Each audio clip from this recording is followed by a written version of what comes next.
in your career so far, and I think you're just beginning. And I think you have the heart, which is the real secret. It's finding these characters, making us love them. And I'm quite sure you're going to do that, and I say trust them and go for it, buddy.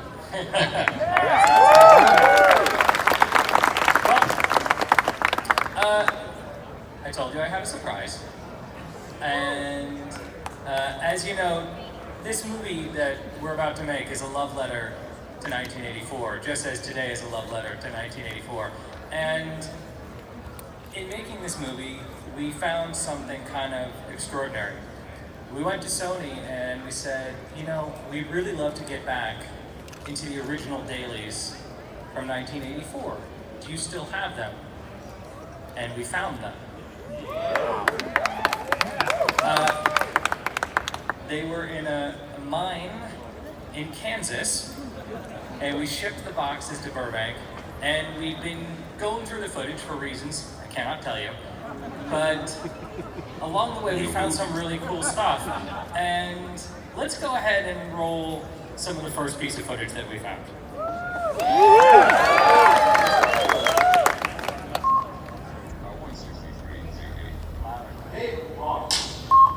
I have to make a full report. These men are consummate snowball artists. They use sense and nerve gases to induce hallucinations. People think they're seeing ghosts. And they call these bozos who conveniently show up to deal with the problem with a fake electronic light show. You're using nerve gas? The man is a psychopath, Your Honor. It's probably a mixture of gases, no doubt stolen from the army. We don't steal, Your Honor. If we needed nerve gas, we'd make it ourselves. Fake electronic light show. Everything was fine with our system until the power grid was shut off by Dickless here. They caused an explosion. Is this true? It's a fact. And there's no gin tip. Oh, wait, come on. Hey, break it up.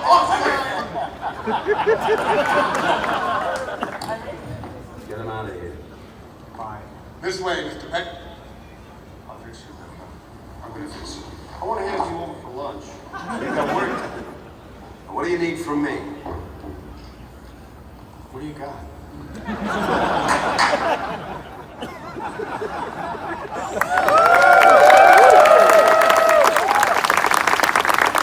How incredible is that?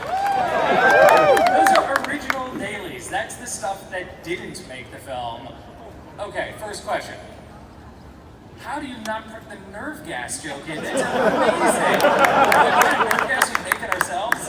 How did that get cut? I'm a terrible director. I forgot. It's like yesterday, I went to the screening that hopefully many of you went to, and for the second movie, and I'm sitting in the side just at the beginning, and I'm watching the commercial that we shot for the second movie, and I'm laughing my ass off, and I'm saying, this is great stuff. How is it that you didn't do that? And you know, the secret is that there was great things happening every single day. When you work with Harold, when you work with Bill, with Danny, and everybody else, Rick Moranis. I mean, these are like, extraordinary comedy geniuses that I was talking about this earlier, where suddenly something will come, and you can feel it sort of coming through the ether.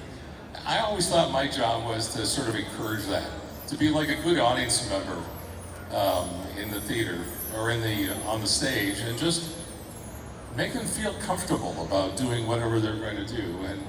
And long before, because we were shooting film, it's not like today with video, it doesn't cost much. It costs a lot every time that thing rolls, and it only goes for about 8 minutes, and then you have to reload, and that takes another 5 or 10 minutes.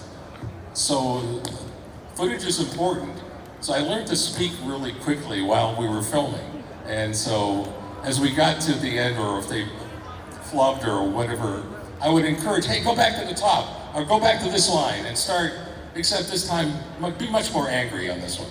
And I just made stuff up to sort of, because I could see that particularly Bill just needed some kind of impetus to push his improvisational skills sort of in new place. Was that the original? Was the original line, "This man has no genitalia," and then you changed it, or was that him riffing on set? Do you remember?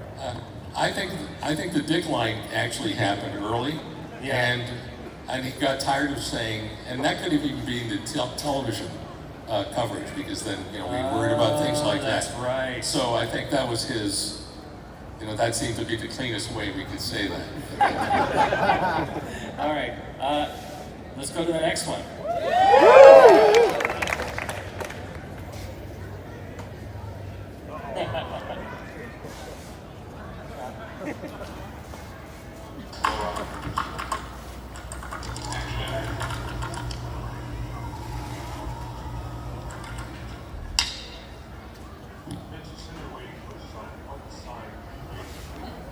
Gozer the Traveler. He will come in one of the pre-chosen forms. During the rectification of the Voldrani, they chose a form from that of a large and moving Torah. Then, of course, in the third reconciliation of the last of the Meketrek supplicants, they chose a new form for him, that of a large, giant slore. Many Zuls knew what it was to be roasted in the depths of the slore that day, I can tell you. 122, take 3, 2 cameras, 2 prints. Hey! On the marker.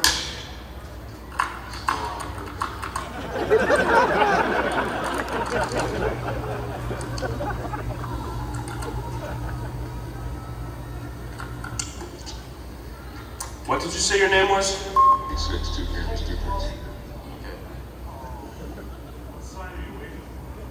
Gozer the Traveler. He will come in one of the pre-chosen forms. During the... 2 Baker 1. Listen, usually I'm very psychic and I have this terrible feeling that something awful is gonna happen. I'm afraid you're gonna die. You have nice clavicles.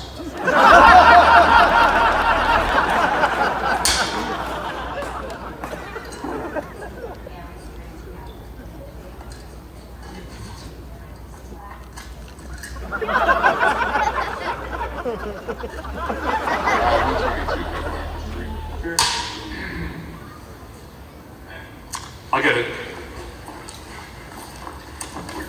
Hello? Thanks, I've got it. Hey, Don, it's Peter. I've got news from the world of Gozer. What is it, Peter? Do you remember the interviewer, that attractive cellist? Yes, how is she? I had to give her 300 cc's of Thorazine just to get to that. She says she's the gatekeeper. Does that make any sense? Some. I just met the keymaster. He's here with me now. I think that would be extraordinarily dangerous. Just keep him there. I'll be there in a while. Good. Thank you. We have to find Ray. I need him here immediately. Good.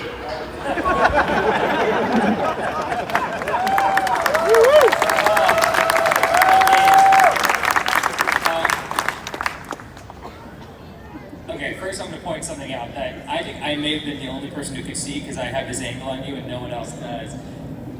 There's something that I grew up watching my father do on set. He's done it ever since I can remember, and he does it to this day. And when he's directing an actor, he's at the monitor, he's watching the actor do the performance. If you look at him, he's acting with them. And he's doing the dialogue with them because he's encouraging them. This is what we want as a director. We just want to will them into the performance. And you just start to see the lips move, and then the eyes start to move, and pretty soon he's doing the acting. And I was watching you watch Rick. And by the time you got to the word slore, you went slore, like you were actually like doing this with him. And it was just so wonderful for me to watch that. I never knew I did that until we started having video crews, you know, to do. I didn't know I did that, and no one was nice enough to tell me. And then I started looking at some of the behind-the-scenes footage. I'm looking at myself. I said, "This guy's nuts. What's he talking about? Why is he moving his lips?" So one of the best things about those clips is to watch Rick go in and out of character. I mean, isn't that kind of extraordinary? Like, we're so used to seeing him possessed, and it's one of these magical things, and it's something, you know, it's easy to forget that this is an all-star team. Like, you would be lucky to have any one of these actors in a movie, let alone the entire group. And watching Rick go from just being himself and then all of a sudden he's possessed, I was wondering, how did you direct that? What was that like? Did he, the way he's possessed, the way he brings his like cheeks up and the thing he does with his eyes, is that something you worked on together, or he just showed up day one and was like, oh, I guess that's it? I'd like to take credit, but I can't.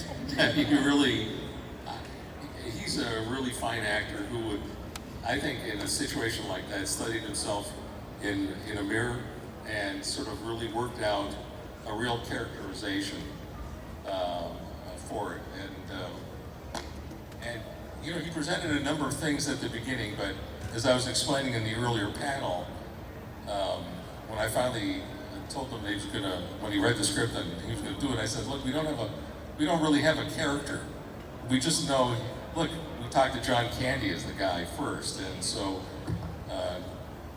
you know, Rick is so different than John in terms of what he would have brought, what he brings to the character. He just built it piece by piece in his physicality, in his voice. One of the first things he found was that voice. You know that thing that he did? That was pretty bad. But it's what he brought, and it was. One other thing I should point out, this is just a tiny, tiny little sliver of the footage. I mean, we only received this about a week ago. I think this last footage was transferred, I think, on Thursday? We got it yesterday. You know, I should point out for 1 second. Hey, Nate, where are you? Nate, just stand up for a second. Nate is one of the editors of the new film, and he is the reason why we have this footage here today. Cut it together. Thank you. He literally was cutting 3 hours ago back in the office to make sure that we can have it. Yeah. So these are kind of random, and that's why we don't even have, because I mean, this is from 35 years, it's 36 years ago, and we don't have all the books and everything that tell you exactly what take and what happened on the take, and so we had to do a lot of digging, and Shelley Kahn also helped, who got the original film, and in terms of finding just a little bit to try to find something that could be a treat for all of you. Thank you! The clavicles line. How is it that I didn't use that? How do you not use the clavicles line? It's a killer. I know.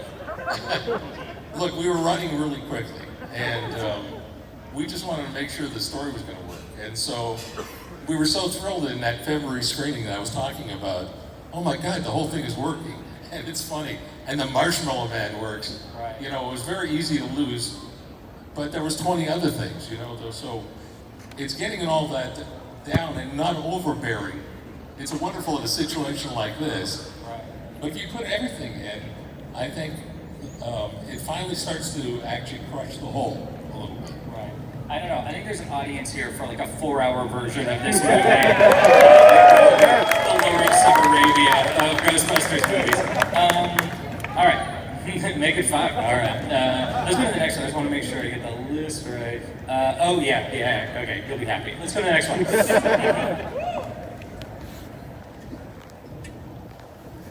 28, take 3, 2 camera sequence. Action! Please let me. Something's gonna happen in here. I want it to happen to me first. That's the closet.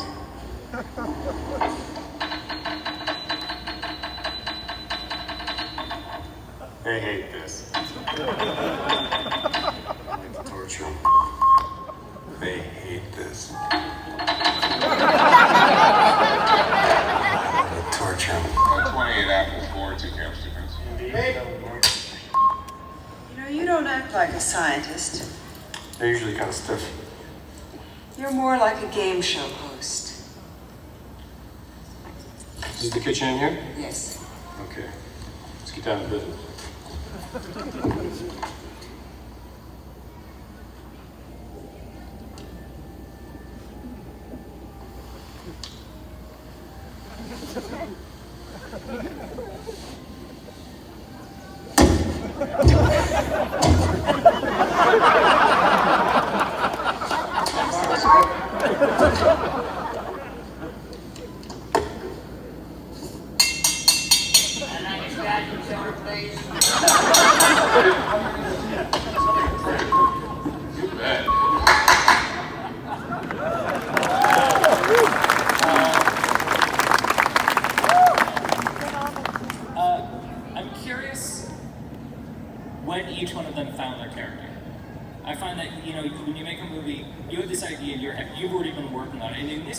working on it with two writers who are going to end up acting in the movie, so they're figuring out their character along the way.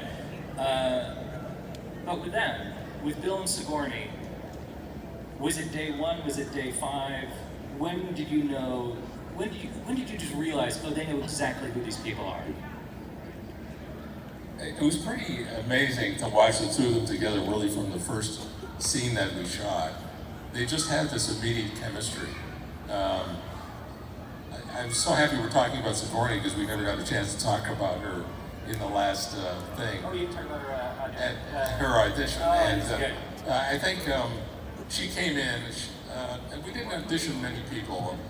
I had seen her, I think she was in Year of Living Dangerously, and Alien, I think she had already done. And she came in and she was very smart about the script. And this was a very early draft of the script. And at some point, right away I could see there's a kind of bearing about Sigourney that I kept thinking of her as the Madame Dumont of sort of my particular group of Marx Brothers. And you know, there's just an intelligence about her and an ability to sort of take the joke, but still maintain being the most mature person in the room. And she suddenly turned to me and she said, you know, I think I should get possessed. I mean, she didn't have the part, she didn't say I should. And she said, that Dana should get possessed, and I said, what do you mean? She said, no, I think I should become a dog. And then she climbs on my coffee table, and she goes on all fours, and she starts howling like a coyote, like a dog, and panting. And then she suddenly very daintily gets back and sits on the couch and says, it would be good. I really think it's necessary for this. And I said, you know, we didn't know what we were doing in the last act of this movie. We didn't know quite. We knew we had a key master and a gatekeeper, whatever that meant, and it was, somehow it had to do with those two characters on the same floor, but we didn't know how that was going to consummate, literally, and be shown on film. And as soon as she left my office, I called up Harold and I said, you know, this actress Sigourney Weaver, by the way, I think she better be Dana Barry, and she's perfect. I think she just talked about being possessed. And don't you think that's a good idea? And we really wrote this whole last sequence with them, and it all came out of that. And that was the good fortune of this movie. All kinds of really smart people came up with really good ideas, and I think we were smart enough to act on it and act on it quickly. The next clip, this is a scene that I had never seen before. It's not, this is not like other alternate takes. So I have no idea what this is. I'm just hoping you can explain it. Alan Martin?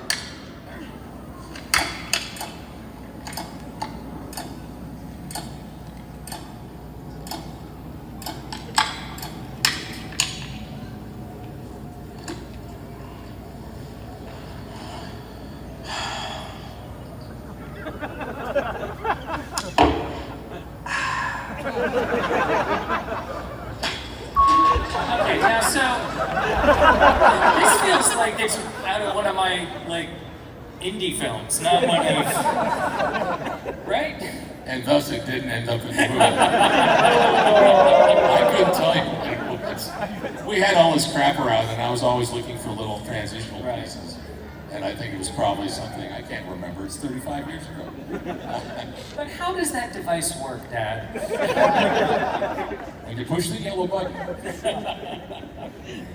fair enough. Alright, we got one more, and this one's a killer. You enjoying this? Yeah! It's pretty incredible, isn't it?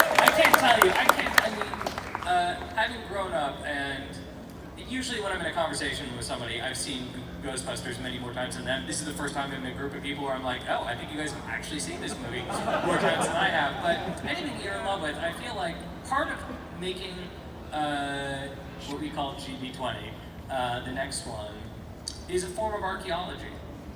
you know, and it is oddly, in many ways, an archaeological film. And we are kind of looking through the past, and I've been asking myself all the time, what is it that makes it a Ghostbusters movie? What makes a Ghostbusters Ghost a Ghostbusters Ghost? And so getting to see this original footage has been extraordinary. It's been like, you know, finding the hidden opening to a pyramid. And anyhow, this next set is particularly fun.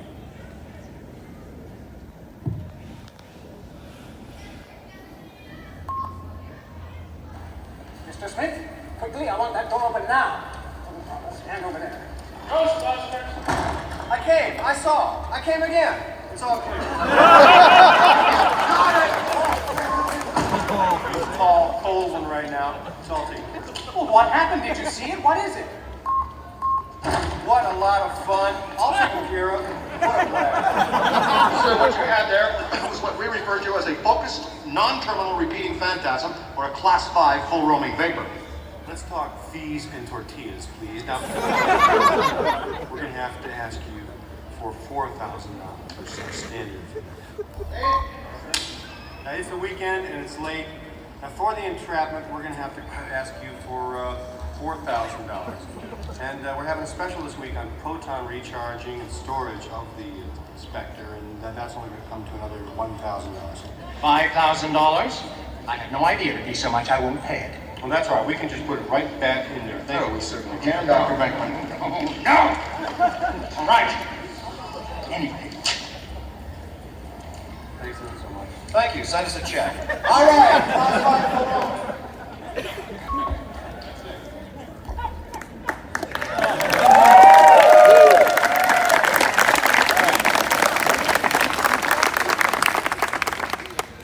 When did he say it? What was the first take he say? We came, we saw, we kicked some ass. I wish he was here. I can't remember. I think it wasn't the very first time. I think it was something that one actually sounds like we actually wrote that. Yeah. And that he was resisting it and was trying everything else, which often would happen. And it was really one of the fascinating things where he would, you know, most actors will start with the lines as written and then sort of keep pushing it. But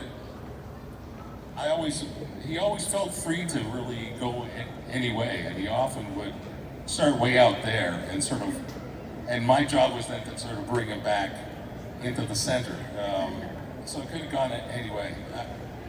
Is that how you would say action? Would you go, Ghostbusters, it's so sweet, you know, that's my dad's voice in there. He's yelling out the door to cue them. Is that?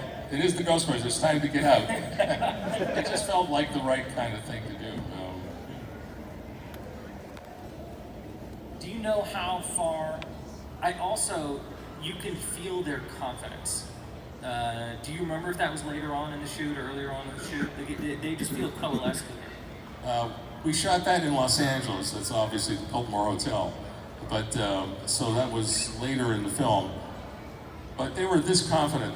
You know, I was talking about how cocky we were for the opening. And it's true, we felt this way. I mean, we had all made some pretty successful movies by then. And we knew that this was kind of an all-star group, all working together. And we were all kind of young. We were all in our 30s. And so, I'm sorry.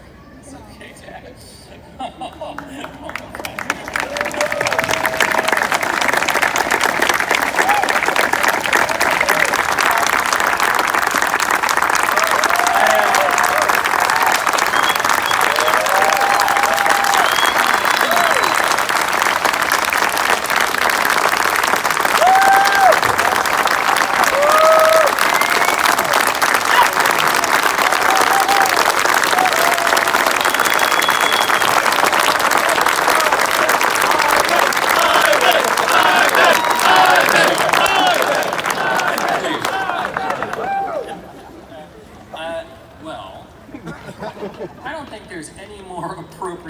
For me to take this evening, except to say that you're the greatest storyteller I know. and I am the luckiest son on earth. And I feel so intimidated to make this film, but I'm making it for all of you guys. But most of all, I'm making it for you. I love you, and thank you again for coming out today.